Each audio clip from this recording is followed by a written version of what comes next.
Your sports takes getting features on the program. This time we're joined by Segun Odegbami to discuss the developments within the NFF. Thank you for coming on this morning. Thank you. Good to see you. Thank you.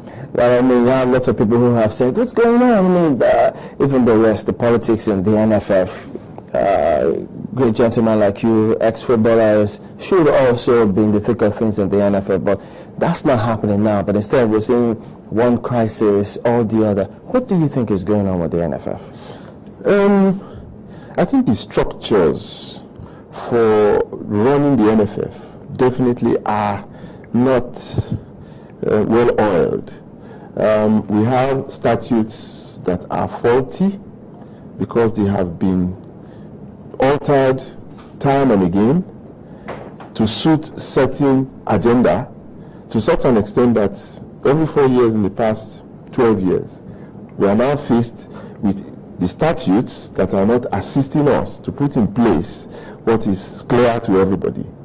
To such an extent again that we have now come in direct conflict with FIFA.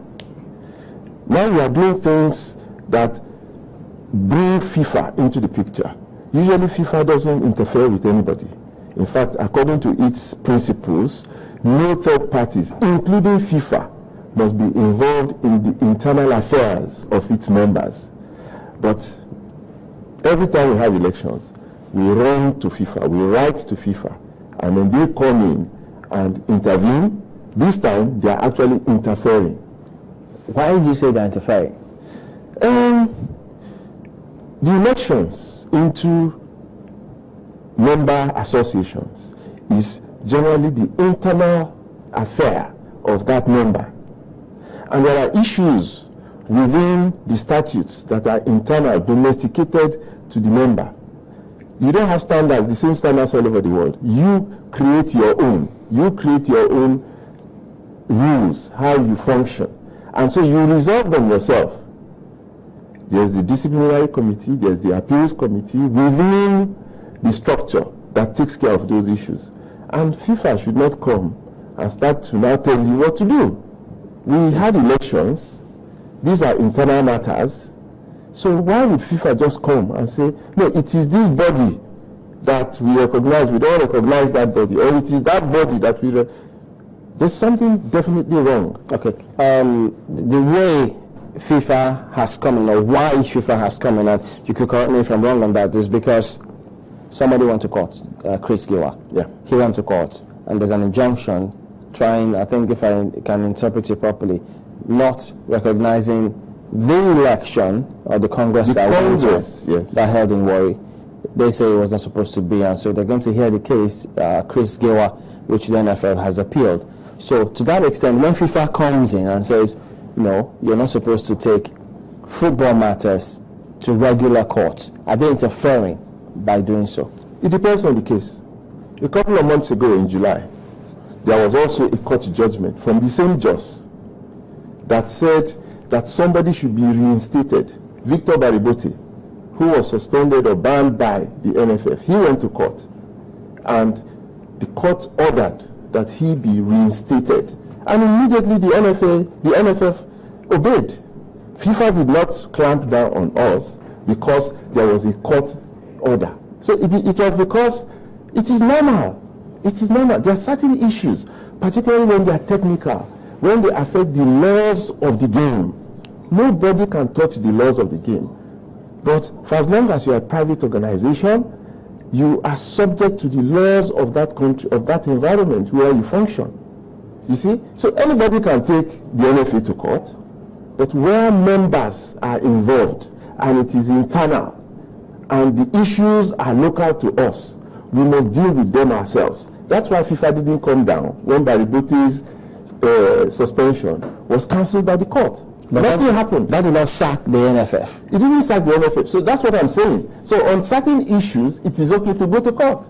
On certain other issues, it may not be okay to go to court. Why is it okay to go to court on this one? To sack, to say you don't recognize the Congress that brought in this NFF leadership? Well, if you seek justice and you don't find it in a certain way, nothing says you cannot seek justice in other ways. You may fail, but not to try at all is even worse than to try. I think Giwa went to court because he was trying to defend what he truly believed was a genuine election. He believed it was. I'm not saying it is.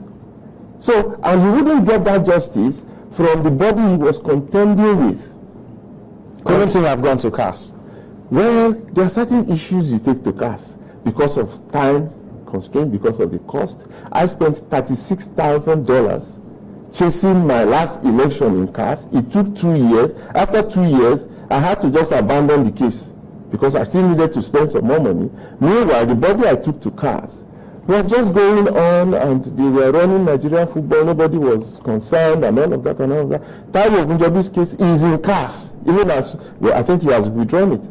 You know, it is, people go to CAS, and you don't get justice quick enough for the wrong to be righted. You know, so that's why I think if Giwa had not gone to court, the last election before this one, an election would have held before this one, and that body would just have been running football straight away. But something that we should take note of, particularly when it comes to the issue of courts. You see, 4 years ago, when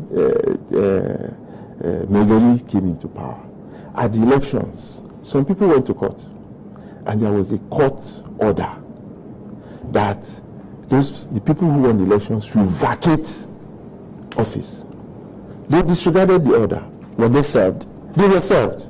The Attorney General of the Federation was involved. He actually wrote a report that said they should vacate it. The Inspector General of Police ordered his men that they should go there and vacate it.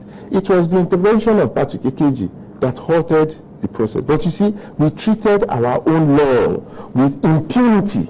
We allowed it to stand. For as long as a judge makes a pronouncement, an order, it has to be obeyed, which is where we are now. I don't know how we are going to get out of this present situation, because there's a court judgment which says that the Congress has been declared null and void.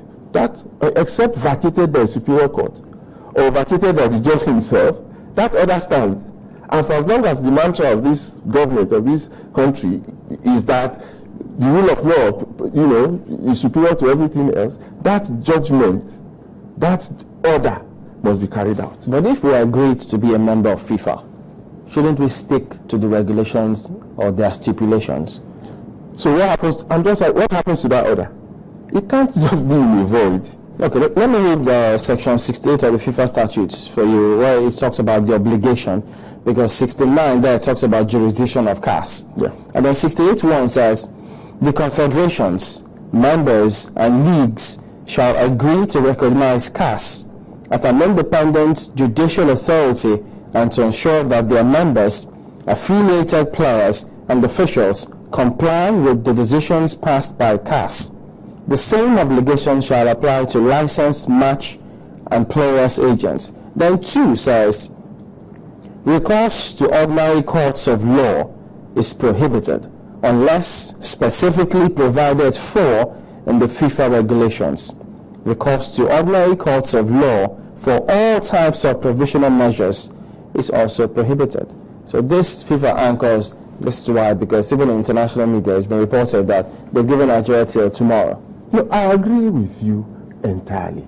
I'm not saying it is right to go to court, but somebody has gone to court. Somebody has gone to court. Court has now passed judgment. There's an order. So what happens to it? That's the question I'm asking. What happens to it? It cannot just exist in a vacuum. You can't leave it hanging. That order will be vacated.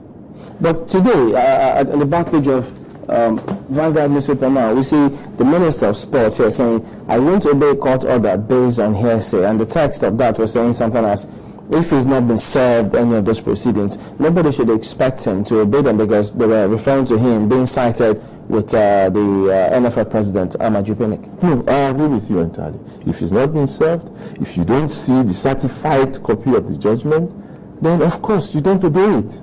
But for as long as it exists, and we think it exists, so don't let us play politics now. We think it exists. You know, that order should be respected. A country that believes in the rule of law that order should be respected. But then, you see, FIFA also has its own grounds. FIFA does not recognize ordinary courts, particularly in certain issues. In some issues it does. Just Google search, you will find that even FIFA itself, UEFA, and all that, they are involved in several court cases, of course. So you cannot just say that everything is blanket down on ordinary courts. Ordinary courts handle certain cases. But in this particular one, I think we have an opportunity, a wonderful opportunity by the present crisis to right all the wrongs that exist within the system. You see, we are at a crossroads. Giwa is saying that he has a court order. FIFA is backing Amaju. Nigeria will be banned and all of that. If they stand their grounds, Nigeria will definitely be banned and all of us will suffer. So what we need to do, I think, is to right every wrong. People are aggrieved. People are angry. There's a group outside of Amaju's group that are very angry because they feel that they have been cheated. Amaju's group now feels that, look, we are legitimate, we've done the right things and so on, and so we must be. So they cannot concede to Giwa's group, Giwa cannot concede to Amaju's group. Then there's a crisis. There's a third group, of course, of other people that are also aggrieved, who bear their own grievances. So Nigerian football is in this turmoil now. We need to reconcile properly, and this is the responsibility of the Honorable Minister for Sports. He needs to bring everybody together. One day, and these issues will be resolved. Nigeria is bigger than all of us. We are talking about, it's football now. It's not a do or die affair. You don't have to be there for it to